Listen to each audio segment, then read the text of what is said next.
जय हिंद students, welcome to study for civil services. कैसे हैं आप सभी लोग? उम्मीद करता हूं सभी बहुत ही बढ़िया होंगे। सो गाइज, आज है 9 अप्रैल 2025 और आज के करंट अफेयर्स को हम लोग कवर करने वाले हैं। आप में से जो भी स्टूडेंट्स यूपीपीसीएस, यूपीएससी, बीपीएससी या किसी भी स्टेट पीएससी की तैयारी कर रहे हैं, तो लेक्चर को एंड तक जरूर देखिएगा, क्योंकि यहाँ पर वो सभी न्यूज हम लोग कवर अप करते हैं जो एग्जामिनेशन के लिए आपके बहुत इंपॉर्टेंट होती हैं।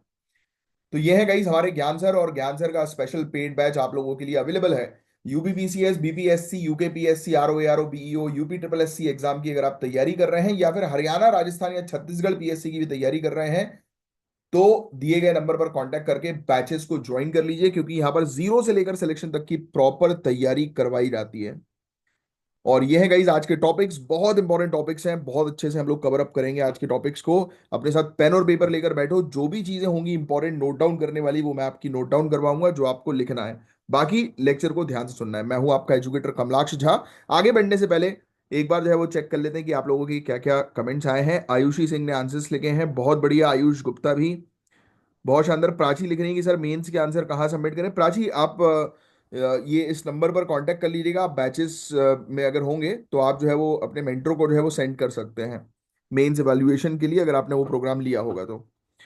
और बाकी अपने पास लिखते रहो, प्रैक्टिस जो है वो करते रहो। Practice makes you perfect one day.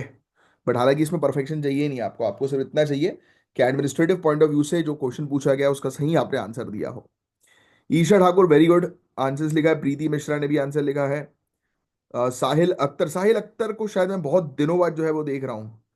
साहिल अख्तर मेरे ख्याल से मार्च के बाद जो है वो एब्सेंट हो गए थे। तो भैया रेगुलर रहो, आंसर्स देते रहो। फिर शराफ हैदर, बहुत बढ़िया यार, आप लोग आंसर्स जो है वो देते जा रहे हैं, बहुत शानदार, बहुत शानदार। श्वेता यादव, बहुत बढ़िया यार, बहुत जी। ठीक है। और लड्डू ने लिखा है सर 25 मिनट के लेक्चर को आप 60 मिनट का बना दे। तो भाई मैं नहीं बनाता, वो एक्चुअली डिपेंड करता है यार वो लेक्चर की कुछ चीज़ों के ऊपर, और कुछ कई बार मतलब मैं अपने एक्सपीरियंस भी आपके साथ शेयर करता हूँ, जो आपके एग्जामिनेशन में भी आपको हेल्प करेंगे। क्योंकि देखो, पढ़ा तो कोई भी देगा, आप खुद ही पढ़ लोगे यार, आपने ग्रेजुएशन किया होगा या अंडर ग्रेजुएट हो गए आप, तो ये सब चीज़ें पढ़ना आपके लिए डिफिकल्ट नहीं है। मेन चीज़ जो है वो ये है कि एग्जाम को समझना। तो मैं उसके लिए हेल्प करता हूँ। एंड एपिक गेमिंग करके एक आईडी है, उन्होंने वैसे वो कमेंट जो है वो करते नहीं है शायद, बट उन्होंने जो है वो कमेंट किया है। तो इन्होंने लिखा है, लड्डू जी सर जी का लेक्चर होता है वो विदाउट स्किप देखा करो, because sir daily current affairs को कवर करते हैं, और additionally sir ji as a mentor student की प्रॉब्लम का सोल्यूशन। बिल्कुल यार। तो देखो यार, मेरा ऑब्जेक्टिव ये है कि आप सुना करो चीजों को, भले ही 2x की स्पीड में जो है वो सुनो, स्किप मत करो। स्किप जो है वो आप करोगे, आगे बढ़ाओगे लेक्चर्स को, तो वो आप खुद भी कर सकते हो। ये खुद ये पढ़ना कोई डिफिकल्ट है क्या? ये कोई पढ़ना, इसको समझना, हिंदी में भी लिखा है, इंग्लिश में भी लिखा है, डिफिकल्ट है? यहाँ पर मैं आप लोग को जो लिखी हुई चीजें हैं वो पढ़ाने में ज्यादा इंटरेस्टेड नहीं होता, वो काम की चीजें हैं वो पढ़ाने में इंटरेस्टेड रहता हूँ। और जो आपके एग्जामिनेशन में क्या चीजें आपको हेल्प करेंगी, मेंस में, प्रीलिम्स में, आपकी पर्सनालिटी डेवलपमेंट में क्या हेल्प करेगी, दैट आई गाइड यू। सो बढ़िया लगा मुझे, एपिक गेमिंग आपने जो है वो रिप्लाई किया। ये अंडरस्टैंडिंग जो है वो डेवलप करना बहुत ज्यादा जरूरी है इस एग्जामिनेशन के लिए, कि आपका माइंडसेट बनना चाहिए एक एडमिनिस्ट्रेटर का mindset. That is important in this examination. चलिए, without wasting any time, let's start the topic. Gorkha, भाई साहब वेरी इंपॉर्टेंट। गोरखास, पता है आपको, यूनाइटेड किंगडम की क्वीन को प्रोटेक्ट करने के लिए गोरखास बुलवाए जाते थे। तो एक ऐसा टॉपिक हम डिस्कस करने वाले हैं जो नेशनल इंटीग्रेशन, एथनिक आइडेंटिटी और फेडरलिज्म के इंपॉर्टेंट डायमेंशन को कवर करता है। सिंपल शब्दों में मैं आपको समझाऊं तो हमारी कंट्री के अंदर गोरखा ट्राइब्स जो हैं, उन उनसे रिलेटेड ये बेसिकली टॉपिक है। प्रीलिम्स, मेंस, ऐसे इंटरव्यू सबके लिए टॉपिक इंपॉर्टेंट है। तो आप समझते हैं गोरखास कौन थे, कौन है, और उनके इश्यूज क्या हैं, और गवर्नमेंट का स्टैंड क्या है। आओ डिस्कस करेंगे। First of all, who are Gorkhas? पहले तो आपको यह समझना बेहद जरूरी है। गोरखास, ये लिखने की जरूरत नहीं है, हालांकि आपको हिस्ट्री में जो है वो लिखवा दिया जाता है। गाइस, गोरखास जो है वो बेसिकली एक मार्शल कम्युनिटी है, ओरिजिनली फ्रॉम नेपाल, जो अपने डिसिप्लिन, मिलिट्री लॉयल्टी के लिए जाने जाते हैं, अनुशासन, सैन्य सेवा, वीरता के लिए जाने जाते हैं। मार्शल कम्युनिटी है। राइट, लिखने की जरूरत नहीं, लिखना चाहो तो लिख सकते हो। वैसे आपको ये गोरखास के बारे में जो है वो जीएस पेपर 1 में, हिस्ट्री में बहुत अच्छे से पढ़ाया जाता है, मॉडर्न इंडियन हिस्ट्री। गोरखा नाम आया था गोरखा किंगडम से, नेपाल के वेस्टर्न क्षेत्र जिसे यूनिफाई किया गया था पृथ्वी नारायण शाह के द्वारा 18 सेंचुरी में। इनका नाम लिख लेना, ये चीज नहीं है वहां पर आपके बुक किताब में। तो गोरखा जो है वो गोरखा किंगडम से आया गया, वेस्टर्न नेपाल में ये ऑपरेट करते थे। और जिनको जो है वो यूनिफाई करने वाले जो व्यक्ति थे वो थे पृथ्वी नारायण शाह। 18 सेंचुरी में इन्होंने सभी गोरखाओं को इकट्ठा किया, एकजुट किया। इनमें कई एथनिक ग्रुप शामिल हैं, जैसे कि गुरुंग्स, मागार्स, राइस, लिम्बूस, तमांग्स एक्सेट्रा। लिखने की जरूरत नहीं। एक क्वेश्चन है गाइस आपके लिए, ब्रिटिश इंडियन आर्मी में गोरखास को पहली बार कब रिक्रूट किया गया था? कोई बता सकता है वीडियो को, जिसने पढ़ा है इस टॉपिक को, मॉडर्न इंडियन हिस्ट्री को अच्छे से, उसको इसका आंसर पता होगा। Boss, Anglo Nepal Nepal war. Anglo Nepal war, देखो टाइम पीरियड भी लिखा हुआ है, Anglo Nepal war, Nepal war 1814 to 1816। फिर 1815 से 1815 से गोरखास ने ब्रिटिश और इंडियन आर्मी दोनों को सर्व किया। आज भी इंडियन आर्मीज के लिए ये बैकबोन जैसे हैं। अरे Jammu and Kashmir rifles, Gorkha rifles, भाई साहब बहुत तगड़ी है। मेरा एक दोस्त है मेजर वहां पर, अभी शायद उसकी रैंक अप हो गई है, अनिकेत चतुर्वेदी। पर्सनालिटी चेंज हो गई भाई उसकी। मतलब वहां से ट्रेनिंग से पहले वो बंदा अलग था, ट्रेनिंग के बाद अलग बंदा, वो भी गोरखास में। बेहतरीन। सो 1815 से, ये लिख लेना, गोरखा रेजिमेंट्स इंडियन आर्मी में सर्व कर रहा है और इंटीग्रल पार्ट है इंडिया की डिफेंस फोर्स का।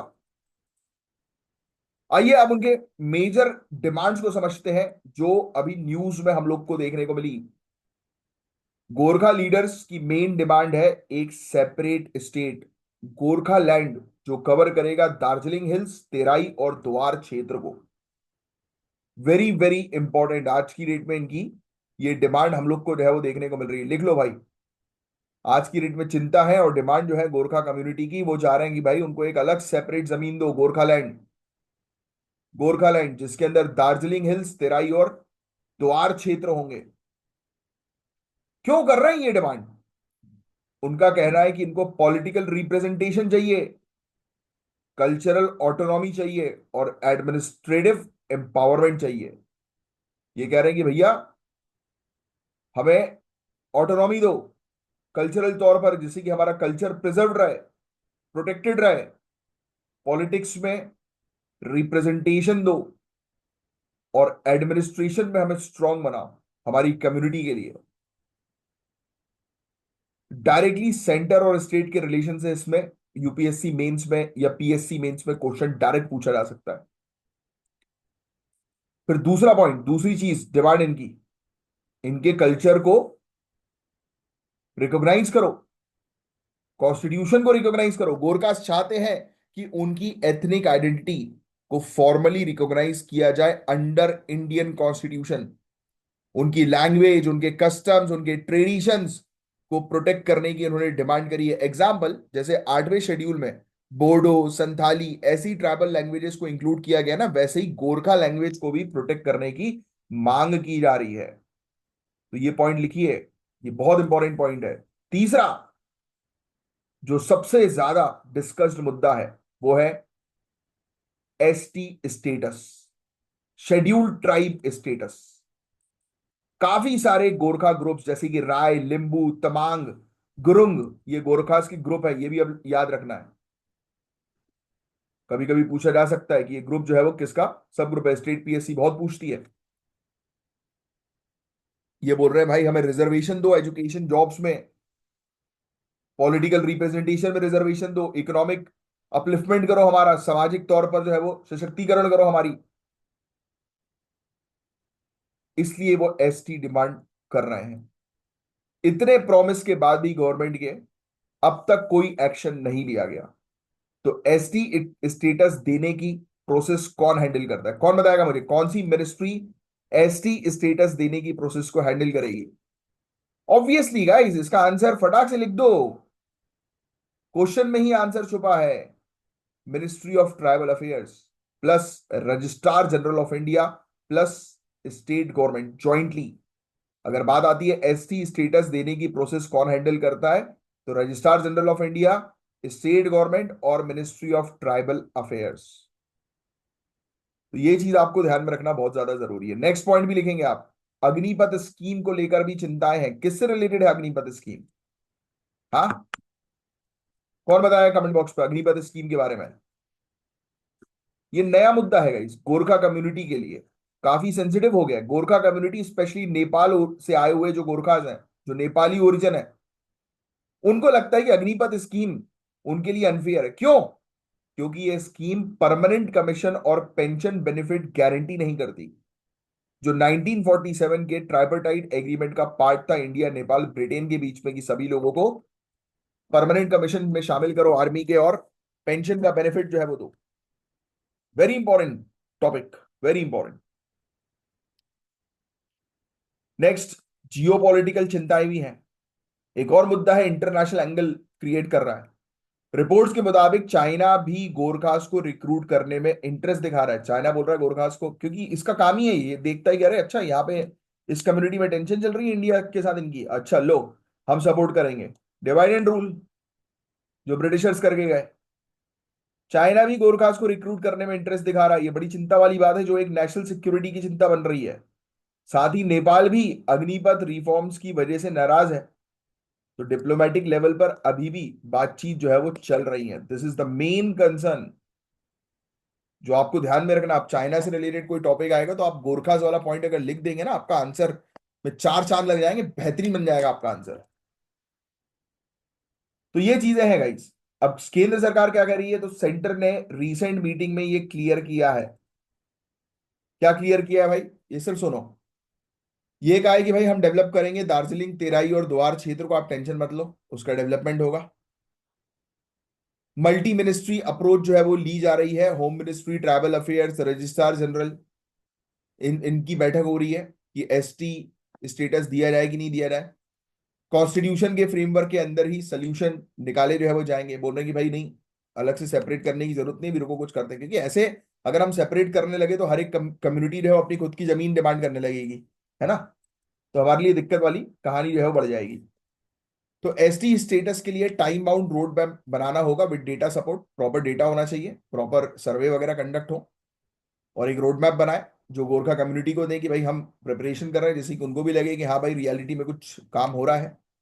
और ज्यादा हुआ तो एक कमिटी बनाओ जिसमें गोरखास के भी लीडर को शामिल कर लो, जिससे कि और ट्रस्ट डेवलप हो जाए गवर्नमेंट के साथ उनका, क्योंकि गवर्नमेंट से ट्रस्ट चलेगा तो एलियनेट होंगे ये लोग, बाहर जाएंगे। पॉलिटिकल डायलॉग्स कंटिन्यू होना चाहिए फेडरलिज्म को रिस्पेक्ट करते हुए, है ना? बातचीत होनी चाहिए। इंडिया नेपाल के रिलेशनशिप को इम्पैक्ट ना हो, इसलिए डिप्लोमेटिक चैनल एक्टिवेट करना होगा। हमारे डिप्लोमेट्स को लगातार जो है वो ये मैसेजेस भेजना होगा जो इंडियन फॉरेन सर्विसेज के थ्रू रिक्रूट होते हैं। अगर आप यूपीएससी दे रहे हो, आपको सपना है फॉरेन सर्विसेज ज्वाइन करने का, होता है काफी सारे लोगों की फर्स्ट प्रायोरिटी होती है, तो आपको बाहर एम्बेसी मिलती है, बहुत पैसा है भाई उसमें, भयानक। मेरा भी कांटेक्ट वाला कोई नहीं है फॉरेन सर्विसेज में, मेरे कांटेक्ट वाले वालों के हैं ऑब्वियसली, एक ही बैच के ऑफिसर्स रहे तो फायदा तो मिलता ही, कांटेक्ट तो बन ही जाते हैं। मेरे डायरेक्ट कांटेक्ट नहीं किसी इस फॉरेन वाले से। बाकी इंडिया के अंदर जितनी भी सर्विसेज, सबके कहीं ना कहीं कांटेक्ट मिल जाएंगे। कल्चरल पॉलिसीज और इंस्टीट्यूशनल रिप्रेजेंटेशन इंश्योर होना चाहिए। कल्चर्स को वो अगर बोल रहा है भाई हमारे कल्चर को प्रोटेक्ट करो, तो ये तो जरूरी है भाई, ये तो कर ही रही है सरकार। इस पर अगर उनको कोई डाउट है तो उनको पॉलिसी बना दो, स्कीम्स बना दो, जिससे कि उनको लगे कि हाँ भाई काम हो रहा है, प्रोटेक्शन हो रहा है, जिससे कि एलियनेशन जो है वो कम हो, क्योंकि एलियनेशन होगा तो दिक्कत बढ़ सकती है। तो गाइस, गोरखा आइडेंटिटी का मुद्दा सिर्फ एक रीजनल डिमांड नहीं है, ये इंडिया के फेडरल स्ट्रक्चर, एथनिक जस्टिस और नेशनल यूनिटी के बीच एक बैलेंसिंग एक्ट है। समझ रहे हो आप? तो आपके अकॉर्डिंग गोरखा कम्युनिटी को एसटी स्टेटस मिलना चाहिए या नहीं? अपनी रीजनिंग जरूर कमेंट करें। आप क्या सोचते हैं? मैं आपको एक बार रिवाइज करवा देता हूं। ध्यान में रखना, गोरखाज एक मार्शल नेपाली ओरिजिन कम्युनिटी है जो इंडियन आर्मी में सर्व कर रही है। इनकी डिमांड जो है वो गोरखा लैंड है, एसटी स्टेटस है और कल्चरल रिकॉग्नाइजेशन है। एसटी स्टेटस क्यों मांग रहे हैं? क्योंकि इनको एजुकेशन में पॉलिटिक्स में और इकोनॉमिक्स में बेनिफिट्स चाहिए। अग्निपथ स्कीम ये कह रहे हैं कि हमारे 1947 ट्राइपार्टाइट एग्रीमेंट का उल्लंघन कर रहा है। चाइना और नेपाल को लेकर चिंताएं बढ़ती जा रही हैं, इससे जियोपॉलिटिकल एंगल देखने को मिल रहा है। सरकार बोल रही है कि मल्टी मिनिस्ट्री कोऑर्डिनेशन हम करेंगे और कॉन्स्टिट्यूशनल अप्रोच के अकॉर्डिंग चीजें का सोल्यूशन निकाला जाएगा। तो ये था गाइस पूरा ओवरऑल टॉपिक। होपफुली आपको बहुत अच्छे से चीजें समझ में आई होंगी। आई हैं तो लाइक का बटन हिट किए बगैर मत जाओ, ठीक है। तो जब जरूरत पड़ती है यार तभी मैं कुछ एग्जांपल्स जो है वो देता हूँ, हर बार एग्जांपल्स देता नहीं हूँ। और ये बात स्टूडेंट ने जब सही गई कि मैं जो बोलता हूँ वो सुना करो, वो आपको काफी हेल्प करेगा एक अच्छा माइंडसेट क्रिएट करने में। क्योंकि ऐसे ही नहीं बैठा हूँ भाई, मतलब यहाँ पर तो आप नॉर्मली यूट्यूब के माध्यम से बस ये लेक्चर जो है वो देख रहे हो। मैं यहाँ पर फ्री में लेक्चर नहीं पढ़ा रहा हूँ स्टडी फॉर सिविल सर्विस में, they are paying me a bomb, ये मान के चलो। मुझे बहुत अच्छा खासा पेमेंट जो है वो मिल रहा है ये लेक्चर जो है वो प्रोवाइड कराने का, टाइम जो है वो देने का। तो मैं यहाँ पर जो टाइम दे रहा हूँ और उसकी मैं अच्छी खासी फीस जो चार्ज कर रहा हूँ, तो ऑब्वियस ही बात है कि मैं बकवास करने के लिए तो करूंगा नहीं। और टीम वहां पर जो बैठी हुई है जो पूरी चीज देख रही है, मुझे उन्होंने रिक्रूट किया हुआ है और 10 सालों से मैं इस फील्ड में हूँ। तो मैं जो बोलूँ तो उस पर ध्यान दिया करो। मैं हवा में ऐसी हर कुछ चीजें जो है वो नहीं बोलता। हर चीज आपके पर्सनालिटी डेवलप करने से रिलेटेड, माइंडसेट स्ट्रांग करने से रिलेटेड, और एग्जामिनेशन को कैसे हैंडल करना है, प्रेशर को कैसे हैंडल करना है, उससे रिलेटेड होंगी। कोई आलतू फालतू चीजें नहीं होती, कभी कभी होती है मस्ती मजाक में, तो वो झेल लिया करो यार थोड़ा सा। इतना तो चलता है यार, है इसमें क्या टेंशन लेना है। चलो आगे बढ़ता हूँ।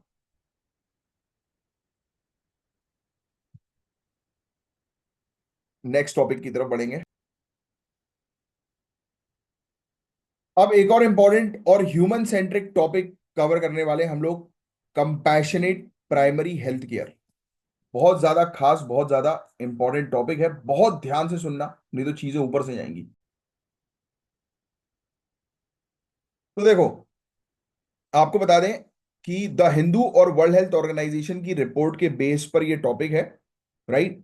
क्वेश्चन यह है कि क्या सिर्फ हॉस्पिटल और मेडिसिन से हेल्थ केयर इफेक्टिव हो सकती है, समझिएगा, या उसमें इंसानियत, एम्पैथी और कंपैशन भी जरूरी है। ये बहुत जरूरी होता है भाई गाइस। मैं अपना खुद के जीवन का सच आपको बताता हूं, मुझे एनकेलोजिंग स्पॉन्डिलिटिस की बहुत ही डेडली प्रॉब्लम थी। एक मिनट रुकना, मैं चार्जिंग पे लगा रहा हूँ। तो मुझे एंकल स्पॉन्डिलिटिस की भयानक प्रॉब्लम थी, और उस प्रॉब्लम के मतलब में मुझे ना ही सिर्फ मेडिसिन ने हेल्प किया, बल्कि उसके साथ साथ लॉ ऑफ अट्रैक्शन ने भी बहुत हेल्प किया, जो स्टडी फॉर सिविल सर्विसेज में ही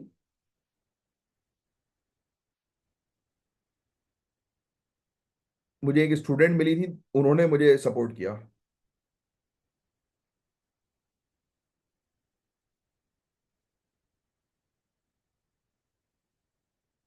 ठीक है, तो ये चीज है। तो सबसे पहले समझते हैं कंपैशन का मतलब क्या होता है हेल्थ केयर में। वर्ल्ड हेल्थ ऑर्गेनाइजेशन की रिपोर्ट के अकॉर्डिंग कंपैशन का मतलब होता है awareness of suffering plus action to relieve it, right. That is called करुणा बोलते हैं ना हम लोग। ये लिखने की जरूरत नहीं गाइस, ये सिर्फ सुनो आप टॉपिक को, उसको लिखने वाली जरूरत नहीं है। मतलब ये बोल रहे हैं कि दवा के साथ साथ दुआ भी देना जरूरी है कि भाई पहली चीज तो वर्ल्ड हेल्थ ऑर्गेनाइजेशन क्या बोल रहा है कि करुणा, कंपैशन, उसका मतलब है कि पहली चीज तो जिसको जो प्रॉब्लम है उसको समझो। कोई जो दूसरा जो डॉक्टर है या कोई स्टाफ है उसको समझना चाहिए। जैसे कि मेरे साथ हुआ था, मैं एक डॉक्टर के पास गया, वो डॉक्टर बोलता है कि तुम्हारा इलाज होगा मंगल ग्रह में। This is not ethical. मैं एम्स में गया था, एम्स में भोपाल में। तो यहाँ पर डॉक्टर ने मुझे खड़ा किया और पूरे स्टाफ को बुला लिया और कहा कि देखो, दिस इज द एंकलूजिंग स्पॉन्डिलिटिस केस, और ये बिल्कुल ठीक नहीं हो सकता। तो ऐसा डॉक्टर उसको नहीं करना चाहिए, दैट हर्ट्स अ लॉट। तो मैं बिल्कुल, मैंने चैलेंज कर दिया था मेडिकल कम्युनिटी को कि मैं सही होके दिखाऊंगा साला कुछ भी हो जाए। और आज की डेट में I am treating other people, helping other people. So मतलब क्या है कि सिर्फ दुख को महसूस करना नहीं, बल्कि उस दुख को कम करने के लिए कुछ करना। किसी का दुख आप बढ़ा नहीं सकते, कम नहीं कर सकते, तो बढ़ाओ ही मत। पहली चीज तो ये। और दुख कम बताओ कैसे होता है, बात करके। जैसे होता है ना दोस्तों के साथ, कई बार ऐसा होता है कुछ खास दोस्त होते हैं इक्का दुक्का, उनके साथ जब अपन बैठ कर अपनी प्रॉब्लम शेयर करते हैं तो उस प्रॉब्लम पर भी वो हंसते हैं। तो यही चीज है कि हंसकर चीजों को जो है वो टालो, आगे बढ़ो। That is the thing. कोई बड़ी प्रॉब्लम नहीं है लाइफ में। हर एक प्रॉब्लम को छोटा समझो, आगे बढ़ते रहोगे। तो कुछ नहीं है, बस ये एथिकली वाला जो है वो टॉपिक है। आज के समय में आंकड़े वगैरह अगर जो है वो हम देखें तो देखने की आवश्यकता नहीं उतनी कुछ। तो 13.7% लोग मेंटली हेल्थ डिसऑर्डर फेस कर रहे हैं, 15% एडल्ट किसी ना किसी मेंटल हेल्थ इशू से गुजर रहे हैं। करियर का इशू, रिलेशनशिप का इशू, बहुत सारे इशूज हैं। और ये सब कॉमन मैन उलझते हैं, आप लोग नहीं उलझोगे, आप लोग का माइंडसेट बहुत स्ट्रांग है, आप लोग को मतलब ही नहीं है सब चीजों से। वर्ल्ड हेल्थ ऑर्गेनाइजेशन का एस्टीमेट है कि 2012 से 2030 के बीच इंडिया को 1.03 ट्रिलियन यूएस डॉलर का इकोनॉमिक लॉस होगा मेंटल हेल्थ के कारण। सोच के देखिए, अगर हमें compassion based mental health care model अपनाया होता तो ये लॉस कितना कम हो सकता था। समझ रहे हो आप? तो इतना लॉस, इकोनॉमिक लॉस जो है वो होता है। अब बात करते हैं, ये हालांकि ये वाला टॉपिक मुझे ऐसा लग रहा है कि बीच में भी एक बार और जो है वो उठकर आया, तो एथिक्स में आपसे जो है वो जरूर ये वाला टॉपिक जो है वो पूछा जा सकता है। तो be ready about it. Alright, अब आगे की बात बता दूं मैं आपको। इक्विटी की एक्सेस, जब हेल्थ केयर सिस्टम में कंपैशन होता है ना, तो वो दलित, आदिवासी, एलजीबीटीक्यू प्लस कम्युनिटीज और डिसेबल्ड पर्संस को भी डिग्निटी और रिस्पेक्ट के साथ केयर प्रोवाइड करता है, नॉन डिस्क्रिमिनेटरी वे में। मतलब क्लियरली ये चीज है कि भाई आप किसी के साथ पक्षपात मत करो। किसी को अगर आपको सही करना है, ठीक करना है, दैट डजंट मीन कि आप उसके साथ पक्षपात जो है वो कर रहे हो। आपके लिए एक छोटा सा सवाल मैं आपको देता हूं। आपके हिसाब से एक आशा वर्कर समझते हो कौन होते हैं? आशा वर्कर को किस तरह का ट्रेनिंग दिया जाना चाहिए? जैसे फॉर एग्जांपल आप डिस्ट्रिक्ट कलेक्टर हो, तो आपको जो है वो चीफ मिनिस्टर ने जो है टास्क दिया है कि भाई हमारे गांव गांव के अंदर हेल्थ केयर सिस्टम को बेटर बनाना है। तो आपने देखा कि यार ASHA workers can do it very well. तो आपके हिसाब से आशा वर्कर्स को किस तरह ट्रेनिंग दी जानी चाहिए ताकि वो मेंटल हेल्थ और डोमेस्टिक वायलेंस हैंडल कर सके? कमेंट बॉक्स पे जरूर बताना। एक पॉलिसी मेकर की तरह सोचो, एक डिस्ट्रिक्ट कलेक्टर की तरह सोचो कि भाई आप इस प्रॉब्लम को कैसे रिजॉल्व करोगे, क्योंकि गांव में मेंटल हेल्थ का इश्यूज बढ़ रहा है। लेट सपोज आपके डिस्ट्रिक्ट में, गांव के अंदर, और जो अटैच्ड है आपकी गांव से, डिस्ट्रिक्ट से गांव, और दूसरा डोमेस्टिक वायलेंस बहुत हो रहा है। तो आप इस मुद्दे को कैसे हैंडल करोगे एज अ डिस्ट्रिक्ट कलेक्टर के तौर पर, बताना मुझे बाद में लेक्चर को कवर करने के बाद। तो कुछ रियल एग्जांपल्स भी हैं तमिलनाडु के, राजस्थान के, अगर उनके बारे में हम बात करें। तो एक केस जो है मैं आपको राजस्थान का बताता हूँ, सिर्फ सुनते रहो, है ना। उदयपुर के ट्राइबल एरियाज में एक डॉक्टर ने, तूकाराम, एक टीबी पेशेंट था, उसको remote public health care centre पर ही ट्रीट किया, बिना हॉस्पिटल रेफर किए। सोचो आप, कितनी अच्छी बात है कि तुकाराम को कहीं और दूर जाने की जरूरत नहीं पड़ी, उसको वहीं पर ही, उसी क्षेत्र में, उसी की जगह पर जो है वो ट्रीटमेंट मिल गया। इससे उसका पैसा बचा, है ना, कंफर्ट उसको मिला, उसको कोई टेंशन नहीं हुई कि इस बीमारी ने रहो देखो मुझे कितना परेशान कर दिया। ऐसा भी नहीं हुआ, चुपचाप हो गया अपने हेल्थ केयर सेंटर में, दवाई ली और बढ़िया ठीक हो गया। इसे कहते हैं क्लिनिकल कवरेज। समझ रहे हो आप? इससे पेशेंट जो है वो उसका आधे, पेशेंट को सबसे बड़ी प्रॉब्लम जो है वो क्या होती है? बार बार हॉस्पिटल के चक्कर लगाना, वेट करना, है ना। और तुरंत अगर आपको चीज आपके जगह पर मिल जाए तो उससे अच्छी चीज तो कोई है ही नहीं, है कि नहीं। दूसरा केस, गुजरात के अंदर आशा वर्कर्स, एक पाटन करके डिस्ट्रिक्ट है गुजरात में। यहां पे गाइस बताया ये जाता है कि एक आशा वर्कर ने डोमेस्टिक वायलेंस सर्वाइवर को कॉन्फिडेंशियल सपोर्ट दिया, और उसको एनजीओ ने ट्रेन किया था। उन्होंने अपवर्ड रेफरल मॉडल का उपयोग करके सर्वाइवल की काउंसलिंग सर्विस तक पहुंचाया सर्वाइवल को। यह है प्राइमरी हेल्थ केयर का फर्स्ट रिस्पॉन्डर। समझ रहे हो आप? इनने किया कुछ नहीं, जो जिनके साथ मार पिटाई जो है वो होती थी घर के अंदर महिला के साथ, तो उनको इमोशनली सपोर्ट किया, पहली चीज तो। दूसरी चीज को, इनके केस को चुपचाप कॉन्फिडेंशियल तरीके से हायर अथॉरिटी तक पहुंचा दिया। फिर उस केस को जो है वो हायर अथॉरिटी ने डील किया।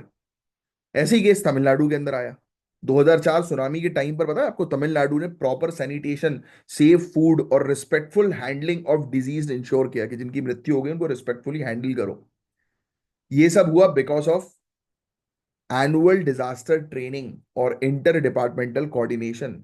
जब कोऑर्डिनेशन अच्छा होता है, ट्रेनिंग प्रॉपर होती है, फॉर एग्जाम्पल जैसे अभी आप प्रैक्टिस प्रॉपर तरीके से करोगे तो आपका रिजल्ट भी अच्छा आएगा। बस दैट्स इट, और कुछ नहीं है इसमें। अब आगे की जो है वो चर्चा करें। अगर आप पॉलिसी मेकर होते तो कंपैशन को सिस्टम में कैसे इंक्लूड करते हैं? कंपैशन, करुणा को, जैसे पुलिस में ही देख लो ना। पुलिस जैसे फॉर एग्जांपल आप एसपी हो, आपके पास कंटिन्यूअसली कंप्लेन आ रही है कि भाई यार हम तो सर यहाँ से निकलते हैं, वो हवलदार जो है वो बेजबरन में गालियां बकता है मुझे, या आप सभी को, जिसको जिसके पास हेलमेट नहीं है पहले उसको चार गाली बकेगा फिर उससे फाइन करेगा, तो सर ये तो गलत है, हमारी डिग्निटी को हर्ट हो रहा है, तो आप क्या करोगे? अब हेल्थ केयर को लेकर वर्ल्ड हेल्थ ऑर्गेनाइजेशन की कुछ गाइडलाइंस है, बोलो या आप स्टेप्स बोलो। इन जैसे नेशनल हेल्थ पॉलिसी 2017, इसने पीपल सेंटर्ड केयर को रिकॉग्नाइज किया। इससे अब क्वालिटी ऑफ केयर के मेजरेबल मेट्रिक में इंक्लूड किया गया है। मतलब कि आप क्वालिटी केयर कितनी अच्छी है आपके यहाँ, तो वो सिर्फ वैसा नहीं कि आकर आपने इलाज कर दिया चले गए, अब ये भी देखा जाएगा कि आपका बिहेवियर जो है वो पेशेंट के प्रति कितना अच्छा है कितना बुरा है। फॉर एग्जाम्पल, जब आप जैसे फॉर एग्जाम्पल किसी हॉस्पिटल के स्वीट में रहते हो, राइट, उनका भी एक स्वीट रूम होता है, जैसे कि उसका नहीं होता होटल्स वगैरह का, तो हॉस्पिटल में भी होता है। अपोलो में अभी बीच में मैंने मम्मी को एडमिट जो है वो करवाया था, उनको बहुत दिक्कतें जो है वो हो गई थी। तो इतनी बेहतरीन सर्विस, मतलब एक बटन है आपके साइड में, उस बटन को आप दबाओगे तुरंत जो है वो भागते हुए स्टाफ आएगा, भागते हो लिटरली भागते हो कि क्या हो गया, हाँ मैडम प्लीज बताइए क्या हुआ, मतलब इतने प्यार से बात की, मतलब ऐसा लगता है कि वाह यार। मतलब मैं खुद देख के शॉक था, मैंने कहा गजब यार। और वैसे सरकारी हॉस्पिटल चले जाओ, क्या हुआ, अरे जीभ निकालो यार, जीभ निकालो जल्दी, अ, अरे ढंग से निकालो, समझ में नहीं है। कई बार डॉक्टर ऐसा करते हुए दिखते हैं, है कि नहीं? So these things need to be changed, है ना? ये सब चीजें चेंज करना जरूरी है कि आपके पास कोई आ रहा है, फॉर एग्जाम्पल आप डिस्ट्रिक्ट कलेक्टर हो, आपके पास कोई आ रहा है, आप उसके साथ बदतमीजी करोगे क्या? नहीं ना। अब लोग बोलते हैं कि सर देखो 5 मिनट ये, भाई ये टॉपिक जो है, ये टॉपिक में आपको सीखना ही ये है, एथिक्स, कि कैसे बिहेवियर रखना है, कैसी पर्सनालिटी बनाना है। पर लोगों को ये चीज समझना नहीं है। इसलिए तो मैं बोलता हूँ सिविल सर्विसेज एग्जामिनेशन सबके लिए नहीं है सबके लिए, पढ़ाई सब लोग करेंगे, सिलेक्शन कम लोग का क्यों होगा? क्योंकि वो अपनी ओवरऑल पर्सनालिटी डेवलप करता है, तो इसीलिए आप अपनी पर्सनालिटी पर फोकस करो, जो आपके मेंस में दिखाई देगा। आप सोच रहे हो कि नहीं उस समय मेंस में लिख लेंगे हम, नहीं, ऐसा नहीं होता। This is the game of civil services.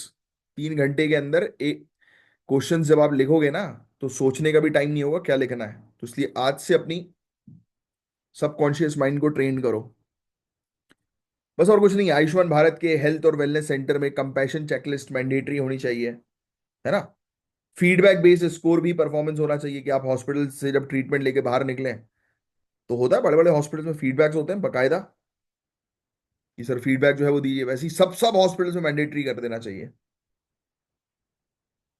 मैं ब्लड देने के लिए जा रहा था अभी बीच में रेड क्रॉस हॉस्पिटल में, मुझे 2 घंटे बैठा के रखा, जब मैंने पूछताछ करी, मतलब वो खुद सामने बैठे हुए चेयर पे पैर रख के, क्या ही बोले, तो है भाई चीजें। अब यही सब चीजें तो बदलनी, और ये सब चीजें बदलोगे आप लोग बहुत ही जल्दी, समझ रहे हो आप? आगे की बात करते हैं। आशा वर्कर्स को ट्रेन करो, ट्रॉमा इन्फॉर्म्ड केयर दो, क्योंकि इंसान जब परेशानी में होता है तो वो बहुत दिक्कत में होता है गाइस। तो बस कुछ नहीं है, इस पूरे टॉपिक के अंदर कुछ चीजें मैं आपको बता देता हूँ। वर्ल्ड हेल्थ ऑर्गेनाइजेशन का मतलब है कंपैशन का अवेयरनेस प्लस एक्शन, ठीक है? 13.7% मेंटली डिसऑर्डर केसेस इंडिया में है। चाहो तो ये आंकड़ा लिख सकते हो अगर मेंस में याद रहे आपको, या फिर ये लिख सकते हो कि करीब 15% के अराउंड इंडिया के अंदर मेंटली डिसऑर्डर के केसेस नजर आ रहे हैं।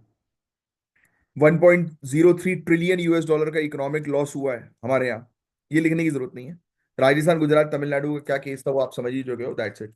अच्छा एक चीज लिख लेना, टेली मानस, ये लिख लेना टेली मानस, ये इंपॉर्टेंट है आपके लिए। ये इनिशिएटिव है, ये डिजिटल और टेली हेल्थ सपोर्ट है, ये ऑनलाइन हेल्थ सपोर्ट, ठीक है? अब नेक्स्ट टॉपिक की तरफ आगे बढ़ेंगे गुरु। इंडिया बांग्लादेश, सुनना ही वाला टॉपिक इंपॉर्टेंट है, बट इंडिया और बांग्लादेश के स्ट्रेटेजिक रीसेट का टॉपिक है। अभी रिसेंटली बांग्लादेश में क्या चल रहा है, किसी को कुछ भी आइडिया बांग्लादेश के बारे में? हल्का फुल्का एक दो पॉइंट्स अगर याद है तो अभी वीडियो को पॉज करके थोड़ा सा लिख के बताओ, हल्का फुल्का, या आप सुनते सुनते लिख कर बताओ, है ना, जिससे आइडिया लगेगा आपको कि भाई आप कितने अवेयर हो इतने समय से मुझे ज्वाइन किया हुआ है, तो आपको पता होगा बांग्लादेश में क्या मुद्दे चल रहे हैं अभी रिसेंटली। तो ये इंटरनेशनल रिलेशंस के लिए काफी इंपॉर्टेंट टॉपिक भी है, बट आपको इससे रिलेटेड नोट्स नहीं बनाने। इंटरनल सिक्योरिटी का भी टॉपिक ये जुड़ा हुआ है, एक्ट ईस्ट पॉलिसी से भी डायरेक्टली जुड़ा हुआ है ये टॉपिक जो हम पढ़ने वाले हैं। तो रिसेंटली इंडिया के ऑनरेबल प्राइम मिनिस्टर ने बैंकॉक में बिम्स्टेक समिट के दौरान बांग्लादेश के चीफ एडवाइजर के साथ मीटिंग करी। बिम्स्टेक समिट लिख लेना, बिम्स्टेक समिट, बिम्स्टेक समिट। ये आज आप पढ़ेंगे, ये आज आपका टास्क है।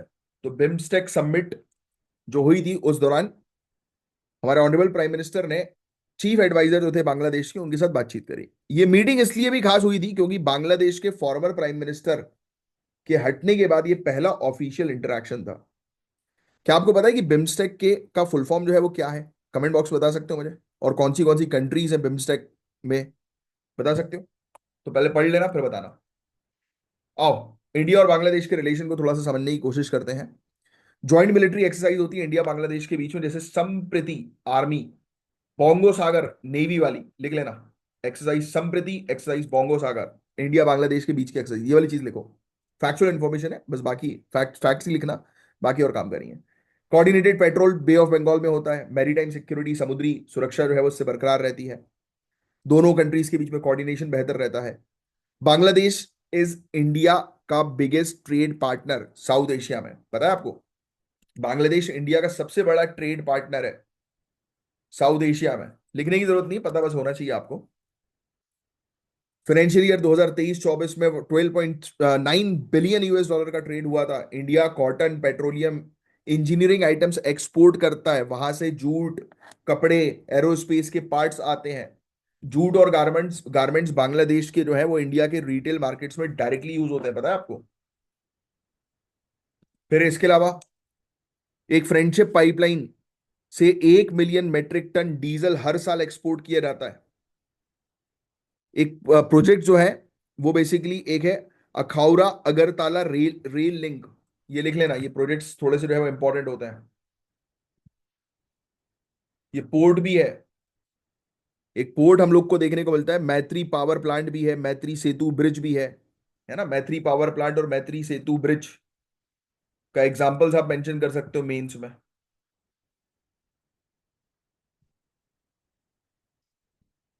ठीक है। फोरम्स है, BIMSTEC, SAARC, Indian Ocean Rim Association, north east India के लिए BIMSTEC connectivity trilateral highway projects के थ्रू। समझ रहे हो आप? ट्राइलेटरल हाईवे प्रोजेक्ट जो है वो किसके बीच में, कोई बता सकता है? इंडिया, म्यांमार, थाईलैंड, याद रखना। बांग्लादेश इंपॉर्टेंट इंडिया के लिए क्यों है? गेटवे भाई नॉर्थ ईस्ट का। Bangladesh is the gateway of north east, बीच में ही दिखाई देता है हम लोग को। कोई मुझे बता सकता है वो कौन सा एरिया है? एक एरिया हम लोग को समझ में आ ही गया होगा आपको। उसके दो नाम है, ठीक है? ये जैसे कि फॉर एग्जांपल आप जो है वो ऊपर देख लो, भूटान, नेपाल, ये बांग्लादेश, यहाँ पूरा अपना नॉर्थ ईस्ट इंडिया है। हमें इंडिया से नॉर्थ ईस्ट इंडिया पहुंचना होता है तो हमारी टेरिटरी का एक हिस्सा होता है जिसे क्रॉस करके हम जाते हैं यहाँ पर नॉर्थ ईस्ट में। तो ये वाला हिस्सा जो है वो कौन सा है, इसका क्या नाम? इसके दो नाम है, दोनों नाम बता दोगे तो मजा आ जाएगा। कौन सा कॉरिडोर है? ठीक है, अब तो समझ में आ ही गया होगा मैं किसकी बात कर रहा हूँ। कॉरिडोर के नाम से एक नाम है और एक मुर्गी के नाम से है। समझ गए होगे आप? चलो, तो ये आपका टास्क है, आपको बताना है। बट हमारे बताए बांग्लादेश के साथ कुछ चैलेंजेस हो रहे हैं। इंडिया जो है वो सपोर्ट कर रही थी फॉर्मर बांग्लादेशी गवर्नमेंट को, अभी नहीं कर रहे हैं हम लोग। बेल्ट एंड रोड इनिशिएटिव जो प्रोजेक्ट है चाइना का, तीस्ता रीस्टोरेशन का जो प्रोजेक्ट है, ये इंडिया के लिए खतरा है। फिर इलीगल इमिग्रेशन चाइना से बहुत ज्यादा होते हैं, सॉरी बांग्लादेश से बहुत ज्यादा होते हैं। रोहिंग्या का क्राइसिस, हालांकि वो म्यांमार से एसोसिएटेड है बट फिर भी बांग्लादेश में भी इसका इन्वॉल्वमेंट हम लोग को देखने को मिलता है। बॉर्डर पर है ना ये। फिर एंटी इंडिया सेंटीमेंट्स भी वहां से आते हैं बांग्लादेश से। इंडिया आउट स्लोगन्स अभी बीच में जो है वो उठाए गए थे। समझ रहे हो? अब बात करते हैं सोल्यूशंस की। तो भाई बातचीत से हर हर मुद्दा जो है वो रिजॉल्व हो सकता है। तो बातचीत बढ़ाएं हम लोग बांग्लादेश के साथ, बांग्लादेश को इंडो पैसिफिक ओशियन इनिशिएटिव से जोड़ें, स्मार्ट फेंसिंग करें, निगरानी बढ़ाएं, है ना? बस यही सब चीजें करें तो उससे रिलेशनशिप जो है वो थोड़े बेहतर होंगे, बस और कुछ नहीं है इस टॉपिक के अंदर गाइस। अब जो नेक्स्ट टॉपिक है जीएस पेपर 2 का, बड़ा ही इंपॉर्टेंट टॉपिक है। अगर एक एमएलए पार्टी बदल दे तो उसे तुरंत डिस्क्वालीफाई करना चाहिए या स्पीकर की मर्जी चलेगी? और अगर स्पीकर छुट्टी पर ही, आप ये कह सकते हो कि रहे कंटिन्यूअसली, तो सुप्रीम कोर्ट जो है वो बस देखती रहेगी क्या? आज हम इसी मुद्दे को डिस्कस करेंगे, जुडिशरी वर्सेस स्पीकर डिले। सिर्फ सुनना है इस टॉपिक को। एंटी डिफेक्शन केस बहुत इंपॉर्टेंट केस है। कोई मुझे बता सकता है कि कौन से कॉन्स्टिट्यूशनल अमेंडमेंट एक्ट के थ्रू ये एंटी डिफेक्शन केस हम लोग को देखने को मिला, शामिल किया गया? एंटी डिफेक्शन लॉ जिसको हम लोग बोलते हैं, दल बदल रोधी कानून जिसको जो है वो कहा जाता है, आया राम गया राम, जो आपने एनसीईआरटी में पढ़ा होगा। Very important. तो ऑनरेबल सुप्रीम कोर्ट ने कहा है कि अगर स्पीकर डिस्क्वालिफिकेशन पिटीशन पे एक्शन नहीं ले रहे हैं, समझ रहे हो, यानी कि कोई अगर एमएलए पार्टी चेंज कर रहा है और उस पर स्पीकर एक्शन नहीं ले रहे हैं, तो कोर्ट पावरलेस नहीं है, कोर्ट बैठकर देखेगी नहीं। तेलंगाना में कुछ एमएलए के खिलाफ मार्च अप्रैल 2024 में पिटीशन फाइल हुई थी, लेकिन नोटिस जनवरी 2025 में गया, मतलब 8 महीने का डिले। कोर्ट ने आर्टिकल 142 का जिक्र किया, जिसके जरिए वो कंप्लीट जस्टिस कर सकती है। आर्टिकल 142 बहुत इंपॉर्टेंट है, याद रखना है आपको। आउट ऑफ द बॉक्स जाकर ऑनरेबल सुप्रीम कोर्ट के पास पावर होती है जजमेंट देने की, कि न्याय करने की, किसी भी तरीके से सरकार जो है वो कर देगी। तो मेरा जो क्वेश्चन मैंने पूछा था उसका आंसर आपको स्क्रीन में दिख ही रहा होगा। Anti defection law 10th schedule, very important, कई बार एग्जामिनेशन में क्वेश्चन पूछा गया है। 52nd कॉन्स्टिट्यूशनल अमेंडमेंट एक्ट के तहत 1985 में कानून लाया गया। मेन ऑब्जेक्टिव था पॉलिटिकल स्टेबिलिटी, पार्टी डिसिप्लिन और अपॉर्चुनिटिज्म को रोकना। होता ना कि पैसा लेकर, ब्रीफ केस लेकर एक एमएलए दूसरी पार्टी में शिफ्ट हो जाता है, जम कर देता है, तो ऐसा ना हो इसके लिए एंटी डिफेक्शन लॉ लाया गया। कब होता है डिस्क्वालिफिकेशन? लिखने की जरूरत नहीं है क्योंकि पॉलिटी में पूरी चीज बताई जाएंगी आपको। डिस्क्वालिफिकेशन कब होता है? अगर एक एमएलए अपनी पार्टी छोड़ देता है, पार्टी विप के अगेंस्ट वोट देता है बिना परमिशन के। कौन होते हैं इस पार्टी विप? और क्या एक पॉलिटिकल पार्टी में सिर्फ एक ही विप हो सकता है क्या? क्या एक से ज्यादा भी हो सकता है? Who are party whip? Party whip किसको कहते हैं? कौन होता है पार्टी विप? बताओ कमेंट बॉक्स में, देखते हैं पॉलिटी किसने कितने अच्छे। इसलिए बोलता हूं जनरल स्टडीज पर कमांड बनाओ। अगर अभी भी कोर्सेज ज्वाइन नहीं किए तो करो, वहां पर प्रॉपर आपकी प्रिपरेशन होगी, हर एक चीज आपके सामने आप रहेंगी। नहीं तो फिर अगर नहीं करनी है, कोर्स ज्वाइन नहीं करना है किसी भी रीजन के कारण, तो खुद से बुक्स पढ़ो, हर एक चीज को पढ़ो जो काम की है। पार्टी विप जो बताएगा, डायरेक्शन देगा, एक से ज्यादा भी हो सकता है पॉलिटिकल पार्टी में, डायरेक्शन देगा कि कहां वोट डालना है कहां नहीं डालना है। नॉमिनेटेड मेंबर 6 महीने बाद किसी पार्टी में शामिल हो जाए अगर, तो डिस्qualify हो सकते हैं।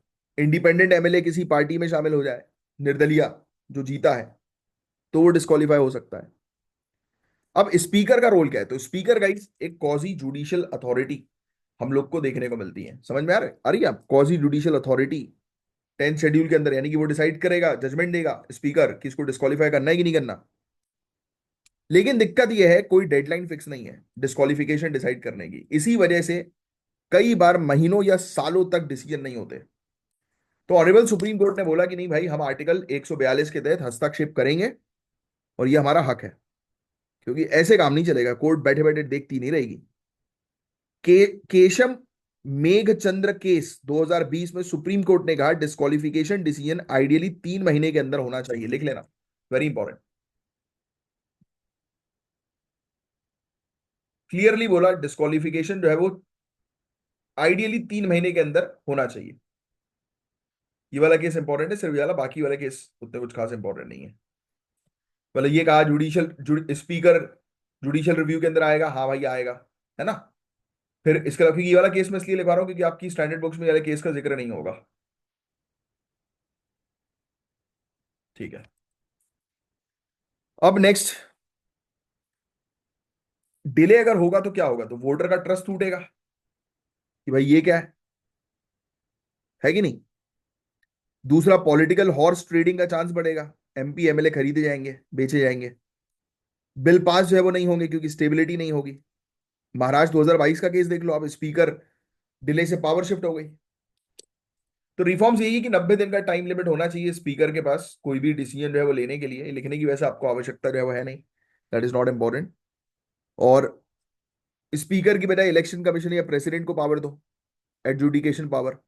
विप सिर्फ सर्कुलर वोट्स पे हो, जैसे कॉन्फिडेंस वोट, मनी बिल, हर हर हर एक पर्टिकुलर बिल पर विप विप ना हो, वो भी एक इशू है कि भाई पार्टी पॉलिटिक्स के अगेंस्ट चले गए आप।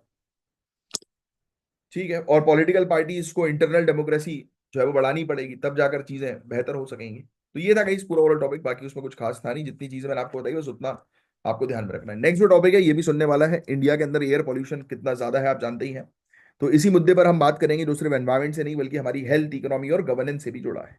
इंडिया का air pollution crisis, prelims mains दोनों के लिए बहुत इंपॉर्टेंट न्यूज ये आ रही है कि इंडिया में अब एयर पॉल्यूशन सिर्फ अक्टूबर नवंबर का सीजनल मुद्दा नहीं है भाई, एक ईयर राउंड हेल्थ इमरजेंसी है। 2024 के ये जो एयर क्वालिटी इंडेक्स जो है उसकी रिपोर्ट के हिसाब से, आईक्यू एयर रिपोर्ट, इंडिया दुनिया का पांचवा सबसे ज्यादा पल्यूटेड कंट्री है। दिल्ली दुनिया की सबसे पल्यूटेड कैपिटल है, और आसाम मेघालय की बॉर्डर पर ब्रिनियात दुनिया का सबसे पल्यूटेड सिटी। लिख लो अगर नहीं लिखा है, हालांकि पहले ये लिखवा चुका हूं मैं आपको, ये वाले पॉइंट अगर लिखना चाहो तो बस ये वाला पॉइंट लिख सकते हो आप। अब सुनो, पार्टिकुलेट मैटर 2.5 का लेवल वर्ल्ड हेल्थ की सेफ लिमिट से 10 गुना ज्यादा है इंडिया के अंदर, ये भी लिखवाया था ना मैं पहले आपको, कि इंडिया के अंदर वर्ल्ड हेल्थ ऑर्गेनाइजेशन की सेफ लिमिट से 10 गुना ज्यादा एवरेज। 2021 में एयर पॉल्यूशन की वजह से 2.1 मिलियन लोगों की डेथ हुई इंडिया में। Asthma, heart problem, life expectancy में कमी, ये सब इश्यूज हो रहे हैं।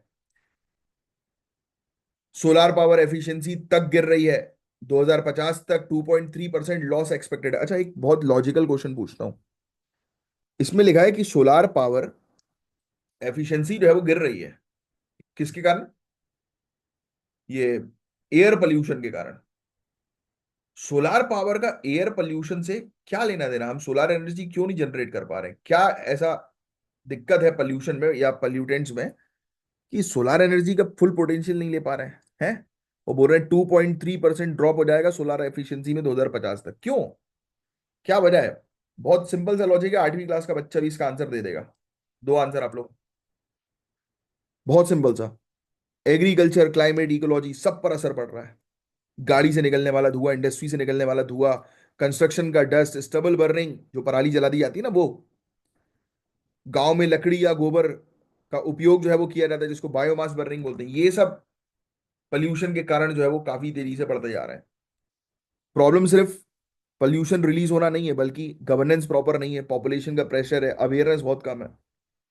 प्रोग्राम्स है हमारे पास, भारत स्टेज 6 नॉर्म्स को हमने जारी कर दिया, फेम स्कीम सेकंड फेज हम लोग को देखने को मिल रहा है ना, बहुत सारी स्कीमें, एनसीएपी, पीएमयूवाई, राइट। तो बहुत सारी हम लोग को स्कीम्स जो है वो देखने को मिल रही हैं, जो सरकार जो है वो जारी जो है वो कर रही है इस प्रॉब्लम से निपटने के लिए। तो पोल्यूशन को म्युनिसिपैलिटी का कोर फंक्शन बनाना होगा गाइस, लोकल बॉडीज को रियल टाइम डेटा देना पड़ेगा, किस एरिया में डस्ट आ रहा है, कौन बायोमास जला रहा है, ये पूरा डेटा बनाना पड़ेगा और एक्शंस लेने पड़ेंगे।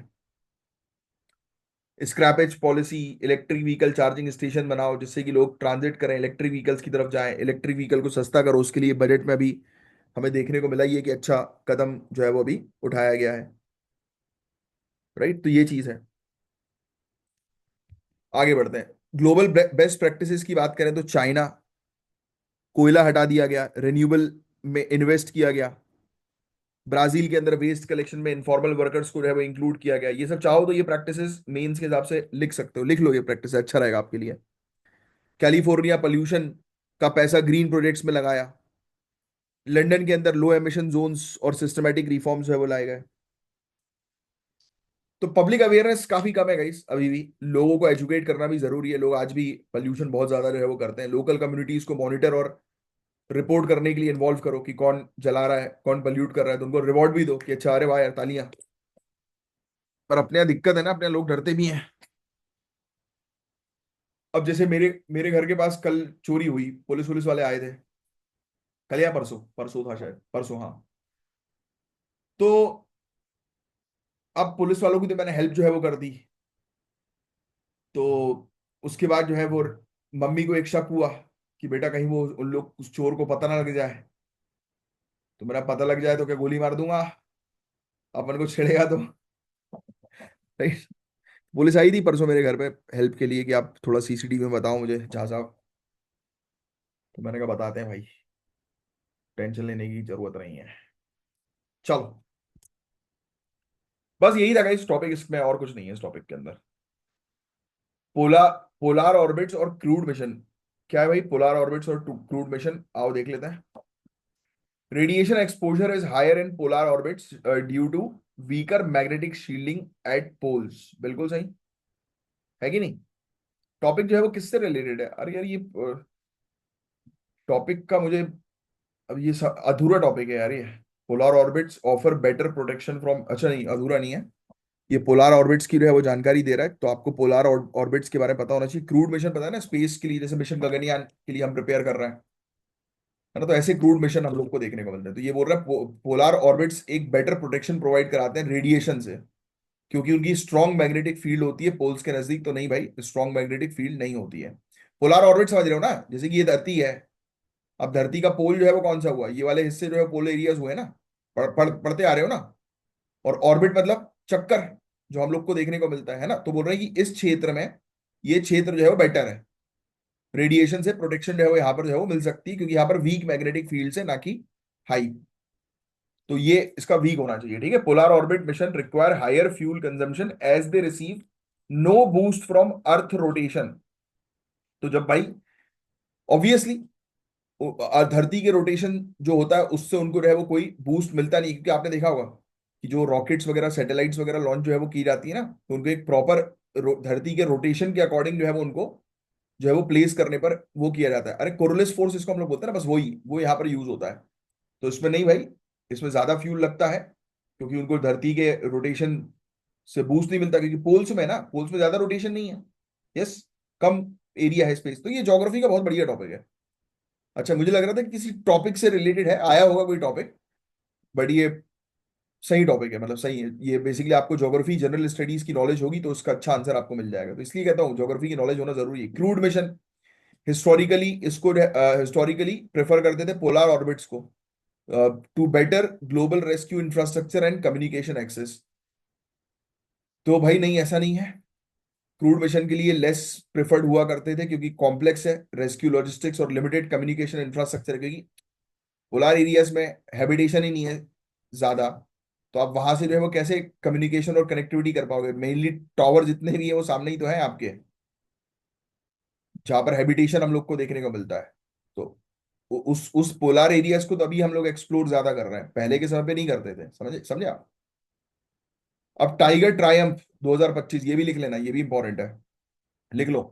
टाइगर ट्रायम्फ 2025 जो है वो एक ट्राई सर्विस है, जॉइंट HADR एक्सरसाइज, जिसके अंदर air land maritime cyber space component सब इंक्लूडेड है। इंडिया और यूएसए के बीच में इंटर ऑपरेबिलिटी पर फोकस होता है, कि दोनों मिलकर, मतलब दोनों की फोर्सेस जो है वो ह्यूमैनिटेरियन असिस्टेंस प्रोवाइड कराएं डिजास्टर रिलीफ में। मतलब ये डिजास्टर रिलीफ प्रोग्राम पर ये बेस्ड है, इंडिया और यूएसए की एक्सरसाइज। सी फेज जो है वो इसके अंदर इन्वॉल्व करता है एम्फीबियस और HADR ऑपरेशंस, जिसके अंदर स्पेशल ऑपरेशंस होते हैं, और साइबर और स्पेस एक्टिविटीज प्लान की जाती है प्राइमरली ड्यूरिंग हार्बर फेज। ठीक है। तो सी फेज के अंदर ये लोग ह्यूमैनिटेरियन असिस्टेंस के ऑपरेशन जो है वो कंडक्ट करते हैं समुद्र में, और जब हार्बर में तट में आ जाते हैं तो फिर ये साइबर और स्पेस एक्टिविटीज के ऑपरेशन जो है वो प्लान किए जाते हैं। भिम्सा मेडिकल सिस्टम, ये लिख लेना। भिस्मा भिस्मा मेडिकल सिस्टम एक एयर पोर्टेबल सेटअप है, और डिजाइन किया गया है ऑन ग्राउंड रैपिड डिप्लॉयमेंट के लिए। इसके बारे में आज एक अलग से जो है वो पढ़ लेना। इसमें इनकम्प्लीट डिटेल्स हैं, इसमें ज्यादा डेप्थ में जो है वो नहीं दिया है, तो इसके बारे में एक अलग से जो है वो पढ़ लेना। बाकी ये आपसे पूछेंगे टाइगर ट्रायम्फ 2025 एक्सरसाइज किसके बीच की, इंडिया यूएसए, बस थोड़ा सा ध्यान में रखना। डीप फेक टेक्नोलॉजी से रिलेटेड भैया मेंस का क्वेश्चन है, बहुत इंपॉर्टेंट है, आएगा। डीप फेक के बारे में तो बहुत अच्छे से ध्यान में रखो, क्योंकि ये बहुत खतरनाक चीज होती जा रही है, और सिविल सर्विसेज पूछेगी इसके बारे में आपसे क्वेश्चन। तो चलिए गाइस, आज के लिए सिर्फ इतना ही था। मैं साइन ऑफ करता हूँ, मिलूंगा आपसे कल के लेक्चर में। तब तक के लिए bye, take care, have a great day. जय हिंद, जय श्री महाकाल।